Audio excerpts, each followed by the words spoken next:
Bongbong Marcos. Nalulungkot lang ako kasi 36 years namin inasam-asam ito. Pinagtrabaho, pinagdasal. Masayang eh. Lisa Marcos. Hindi ko naman kamag-anak yan. Hindi ko naman ano-ano.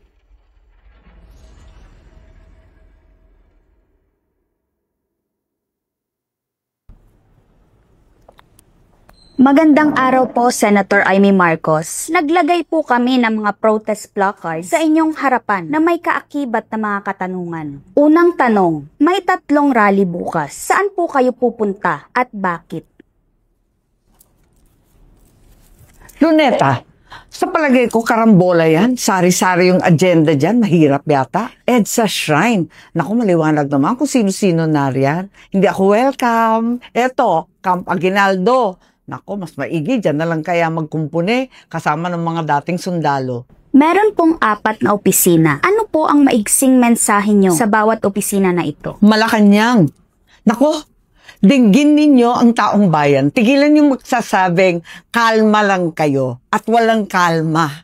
Pwede ba? I-withdraw kaya ninyo yung budget at isaayos ng maigi mula sa DBM na puros unallocated, unprogrammed hanggang sa DPWH. Siya sa ating maigi. Ay, DPWH, yung mga resign on leave na yan, hindi yan lulusot. Congress, nako, tigilan ang turuan, tigilan ang pambobola sa isa't isa. Senate, nako, sa aking mga kasamahan. Huwag tayong didikit sa script na pinadala sa atin. Yung maliliit, nako, mga butete, dilis, sardinas, ipon, yan lang ang uhulihin. Tama ba yon? Tigilan na ang small fry. Big fish ang hulihin. Meron pong 4 na placards ng mga kamag-anak nyo. Kanino po kayo pinaka naiinis? Ano nga bang nandito?